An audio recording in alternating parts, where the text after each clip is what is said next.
Pernyataan saya kemarin pasti banyak orang yang belum bisa memahami karena tidak bisa membaca kasus ini secara utuh. Saya menyatakan jangan lagi kita mencari 3 DPO karena sampai kiamat pun tidak akan pernah bisa ditemukan. 3 DPO itu hasil karya ilmiahnya Sudirman. Kenapa saya ngomong begitu? Pertama, bahwa skenario pelaku pembunuhan dan pemerkosaan yang berjumlah 11 orang itu berawal dari kesurupannya Linda yang pada akhirnya direkam oleh kakaknya Vina dan disampaikan kepada Parudiana. Sehingga Parudiana itu memiliki asumsi bahwa anaknya dan Vina dibunuh oleh 11 orang, yang berdampak pada penangkapan 8 orang yang hari ini mendekam di penjara. Yang 1 orang lagi sudah bebas, yaitu Saka Tatal karena usianya di bawah umur. Dari ke-8 orang itu 7 orang berkawan, yaitu mereka yang biasa tinggal di RT dan RW yang dekat SMP 11. Kemudian 1 orang lagi, Rivaldi atau Ucil, itu dari tempat lain yang tidak mengenal terhadap ke-7 orang itu. Dan dia ditangkap sesungguhnya di polsek karena kasus membawa senjata tajam. Senjata tajam yang dibawa itu sebenarnya mandau. Kemudian di pengadilan senjata itu dikasih nama adalah samurai. Saya nggak tahu kok para penyidik, jaksa, dan hakim tidak bisa membedakan mana samurai, mana mandau. Yang satu adalah produk Dayak Kalimantan, yang satu produk Jepang. Kemudian ketiga orang yang dinyatakan DPO itu hasil pengakuannya dari Sudirman. Nah, Sudirman itu dari sisi intelektual kita meragukan kemampuannya karena dia sekolah SD-nya saja baru lulus umur 17 tahun, tidak naiknya 4 kali. Pernyataannya saya yakin berubah-ubah dan itu bersifat imajinatif atau fiksi dari cara berpikirnya, mungkin karena rasa takut atau karena aspek-aspek yang lain. Sehingga ketiga orang itu disebut tanpa memiliki dasar pijakan yang kuat, asal sebut saja. Sudirman menyebutlah nama Peggy. Kenapa menyebut nama Peggy? Karena mungkin dalam pikirannya ingat bahwa Peggy itu teman SD-nya, suka bertemu, sehingga disebut saja. Kemudian Dani dan Andi itu juga disebut. Nah, ini Dani dan Andi ini kita nggak tahu siapa dia. Nah, saya katakan, kenapa tidak boleh lagi dicari? Karena memang tidak pernah ada peristiwa pembunuhan yang dilakukan oleh 11 orang ini, baik yang sudah ditangkap di penjara maupun yang belum, yaitu 3 DPO itu. Nah, kenapa dikatakan tidak ada? Loh, saya ini sudah mengumpulkan data, mewawancarai, terus kemudian bertanya dari hati ke hati, karena mereka itu masuk penjara dikuatkan oleh 3 hal. 1, pengakuan spontannya Sudirman. 2, kesaksian RT Pasren dan Abdul Kahfi. 3, kesaksian dari Aep dan Dede. Nah, sehingga mereka akhirnya masuk penjara gara-gara ketiga faktor ini. Untuk itu, kalau ingin membebaskan 7 terpidana, maka 1, proses hukum terhadap dugaan kesaksian palsu RT Pasren harus diproses. Yang kedua, harus proses itu, Pak, termasuk anaknya Abdul Kahfi. Yang kedua, itu proses hukum gitu kan, atau ucapan yang dilakukan oleh Aep dan Dede itu juga harus ada proses hukumnya. Nah, kemudian yang ketiga, itu Yang ketiga Jadi nih, orang mendekam. Sudirman itu harus Cara diperiksa kemampuan, cara berpikirnya, apakah memenuhi standar atau tidak.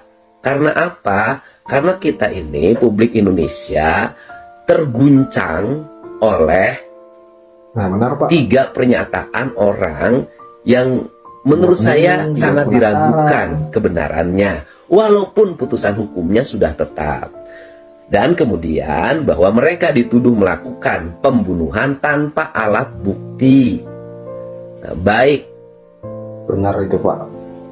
tidak ada yang namanya samurai yang ada sidik jarinya, tidak ada batu yang ada sidik jarinya, tidak ada balok. Dan yang paling menarik dari pernyataan itu adalah di sidang pengadilan mereka itu memukul dengan menggunakan balok. Tetapi yang dihadirkan di sidang pengadilan bukan balok, tapi bambu. Itu pun menurut pernyataan dari para terpidana, bambu itu disiapkan oleh Jaya dan Sudirman setelah ditangkap. Jadi bambu itu dibuat, dicari oleh Sudirman dan Jaya setelah mereka ditangkap, disuruhlah mereka nyari bambu. Itulah yang terjadi. Aduh, Anda bisa lihat parah. dari tayangan yang dilakukan secara sistematik, ya, hampir 60 tayangan saya sampaikan bahwa ada problem awal konflik antara mereka dengan AF dan DD, yaitu peristiwa penggerbekan tempat pencucian mobil karena di dalamnya ada perempuan dan terjadi pemukulan segala, dan itu diakui oleh mereka, ya. Dan kemudian yang berikutnya adalah juga kan ada kesaksian-kesaksian baru yang dulu mereka membuat kesaksian pada peradilan tahun 2016. Di kesaksian pengadilannya berubah antara kesaksian BAP dengan di pengadilan, tetapi tidak ditanggapi. Dan sekarang mereka di Polda Jabar pun sudah membuat kesaksian baru, mencabut kesaksian yang lama. Nah, emang Kemudian parah mengenai itu si versi, Aib. saya pikir gini deh, itu kan aspek psikologi. Orang yang sudah diponis penjara seumur hidup, yang hidupnya ada di tangan para penjaga lapas, kemudian didatangi, ditawarkan, nanti ada keringanan hukuman. Nggak ada pilihan bagi mereka, apalagi mereka tidak memiliki kecakapan di bidang hukum. Saya pikir siapapun yang merasakan itu akan mengalami peristiwa yang sama dan mungkin akan melakukan yang sama karena nggak ada pilihan. Tetapi kan seluruhnya harus dikoreksi. Saya katakan sekali lagi, saya meyakini bahwa mereka tidak bersalah. Saya sudah sampai pada kesimpulan, saya meyakini mereka tidak bersalah. Kenapa saya tampil di sini? Karena saya ingin membela yang tidak bersalah, memberikan ruang dan jalan agar mereka bebas.